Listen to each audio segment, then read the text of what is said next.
Assalamualaikum warahmatullahi wabarakatuh.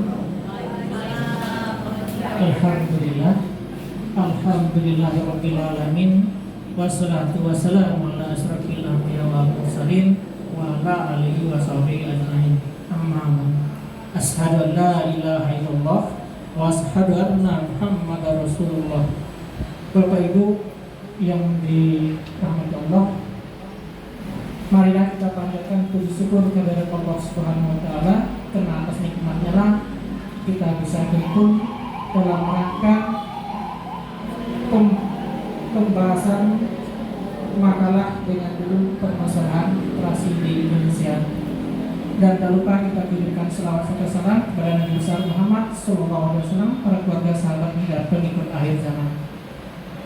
Bapak Ibu yang dirahmati Allah, adapun susunan acara kita pada siang hari ini, yang pertama pembukaan, yang kedua pemaparan makalah yang akan disampaikan oleh Ibu Selvi Novitasari, kemudian yang ketiga tanya jawab, yang keempat kesimpulan, dan yang kelima penutup. Sebelum kita mulai pembahasan makalah ini, perkenalkan dulu anggota kami. Di sebelah kiri saya ada Ibu Beta sebagai notulen. Di sebelah Ibu Beta ada Pak Ahmad Desvian sebagai anggota. Dan di sebelah Pak Desvian ada Ibu Selvi Novitasari. Baik Bapak Ibu, marilah kita memasuki acara pertama dengan melepaskan basmalah. Bismillahirrahmanirrahim. Acara kedua pemaparan makalah pada Ibu Selvi Novitasari, kami persilakan.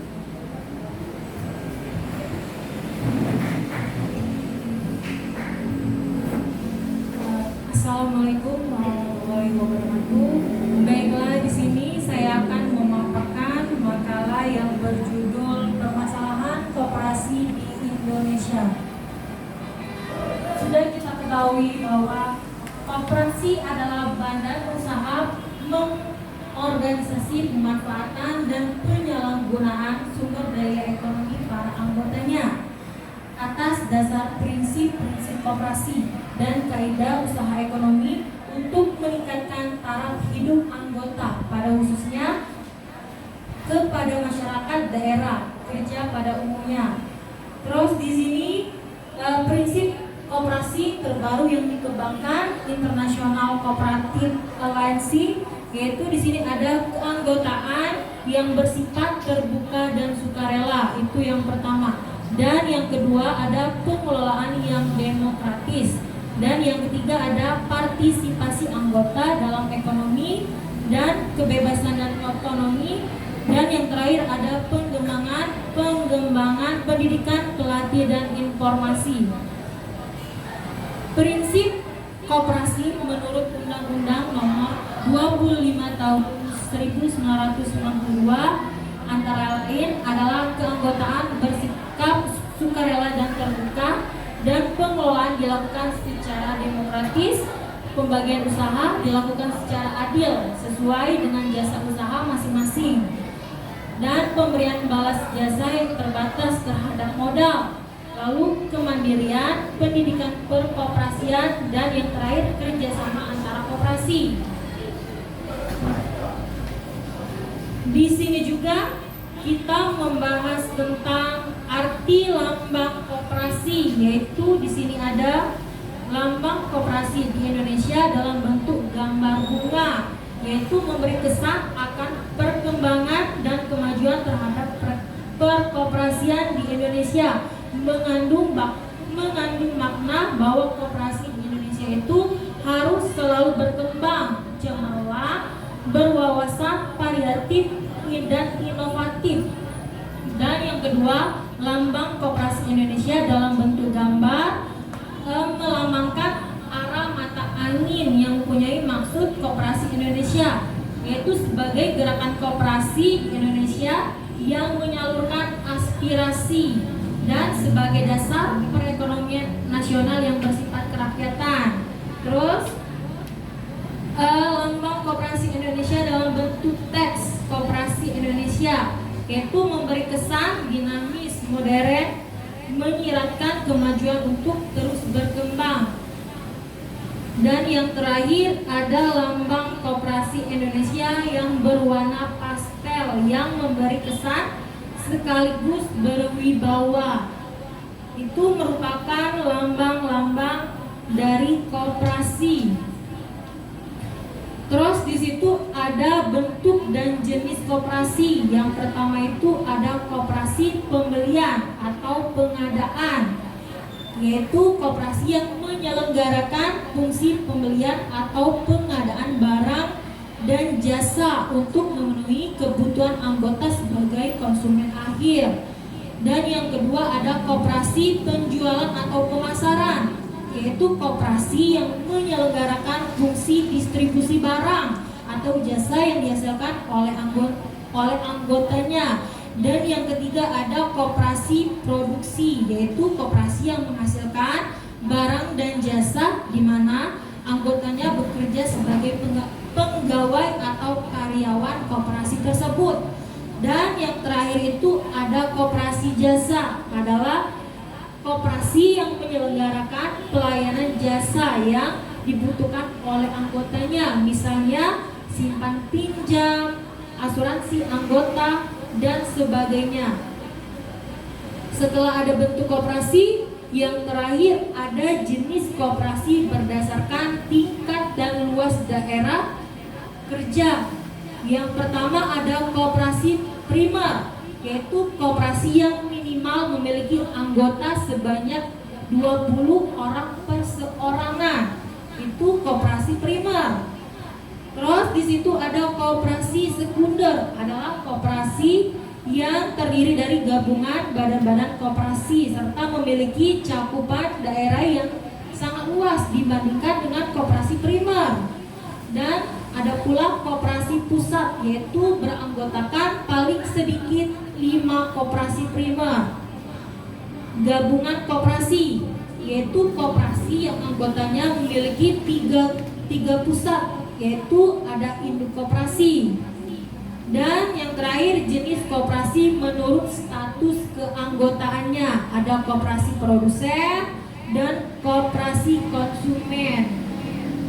Itulah makalah tentang permasalahan ekonomi di Indonesia.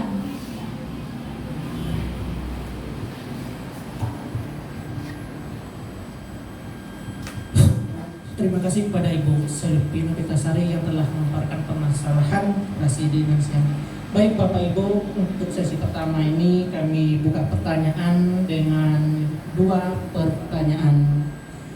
Kepada Bapak Ibu yang bertanya, kami silakan dengan cara cukup mengacungkan jari saja, nanti kami akan menunjuk pada Bapak Ibu, kami silakan.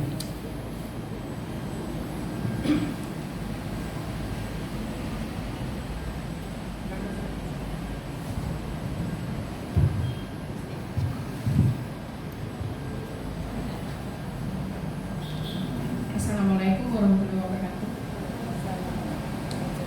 Adapun yang saya ingin tanyakan di sini, apakah peranan koperasi berperan penting di sekolah? Apakah koperasi berperan penting di sekolah? Demikian dari pertanyaan saya. Assalamualaikum warahmatullahi wabarakatuh.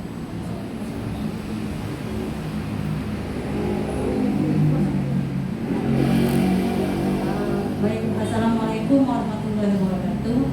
Perkenalkan, nama saya Esti. Di sini saya ingin mengajukan pertanyaan tentang bagaimana adakah hubungan koperasi dengan kehidupan sehari-hari dalam masyarakat. Baik, itu saja yang ingin kami tanyakan. Wassalamualaikum warahmatullahi wabarakatuh.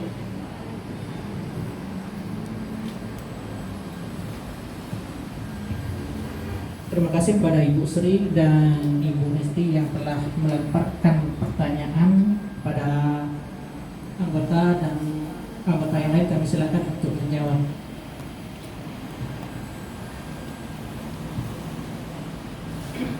Baiklah, saya akan menjawab pertanyaan dari Ibu Sriyanti Usada. Pertanyaannya tadi, apa peranan koperasi dalam lingkungan sekolah? Tentunya kita ketahui bahwa koperasi sangat berperan penting dalam kehidupan sekolah, karena koperasi itu sebagai alat penyedia peralatan belajar. untuk siswa. Di samping itu juga bisa kita ketahui bahwa sebagai sumber pengetahuan bagi para siswa tentang bagaimana kegiatan simpan pinjam meminjam dan dalam transaksi uang dan barang, sehingga dapat juga menumbuhkan semangat menjadi seorang yang punya cita-cita di dalam ekonomi. Itu pentingnya koperasi dalam lingkungan sekolah. Baiklah, saya akan menjawab pertanyaan yang kedua dari Ibu Hesti.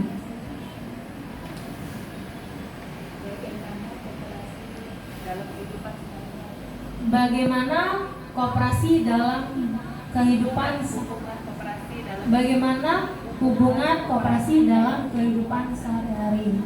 Hubungan koperasi dalam kehidupan sehari-hari itu sangat berhubungan bagi kita, karena di situ kita bisa melakukan pinjam meminjam, dan juga koperasi itu merupakan usaha bersama untuk meningkatkan kesejahteraan. Tentunya dalam kehidupan sehari-hari pastinya kita membutuhkan koperasi untuk saling pinjam meminjam. Itu.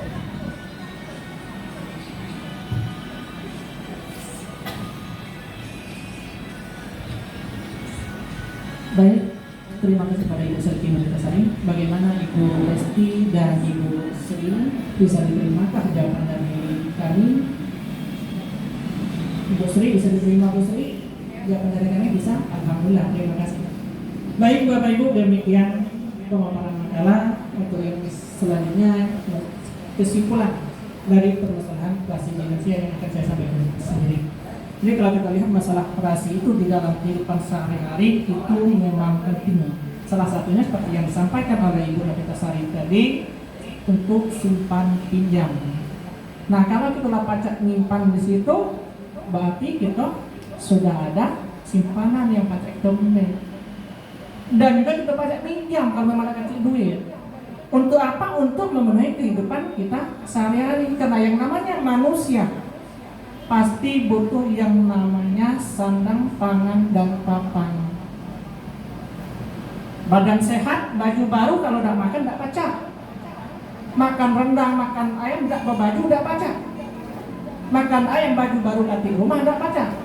Artinya tiga-tiganya harus terpenuhi, sandang, pangan, dan papan. Oke, demikian Bapak Ibu kesimpulan. Baik, yang kelima, penutup. Kami mohon kesediaan Bapak Ahmad Desvian untuk membaca doa sebagai penutup dari pemaparan makalah permasalahan operasi di Indonesia. Pada Bapak Ahmad Desvian kami silakan. Bapak Ibu, kita mendapatkan keberkahan pada hari ini. Mari kita berdoa bersama-sama. Astagfirullahaladzim, astagfirullahaladzim, astagfirullahaladzim. Bismillahirrahmanirrahim, bismillahirrahmanirrahim. Alhamdulillahirabbil alamin. Allahumma salamatan fid din wa afatan fil jasad wa ziyadatan fil ilmi wa barakatan fil rizqi wa tawbatan qabla al-maut wa rahmatan inda al-maut wa maghfiratan ba'da al-maut. Allahumma hawwin alaina bi shafa'ati al-maut wa najatan lana wa aslan wa hisab. Rabbana la tuzigh qulubana ba'da idh hadaytana wa hab lana min ladunka rahmatan innaka antal wahhab. Rabbana atina fid dunya hasanah wa fil akhirati hasanah wa qina adzaban nar. Sallallahu alaihi wasallam Muhammadin nabiyyin walhamdulillahirabbil alamin. Alhamdulillahirabbil alamin. Selesai pembacaan doa tadi, maka selesai pula lah acara kita pada sore hari ini. Saya sebagai pembicara mohon maaf kalau ada yang salah. Pada Allah saya mohon ampun. Akhir kata, nun wal qalam wa ma yasturun. Wassalamualaikum warahmatullahi wabarakatuh.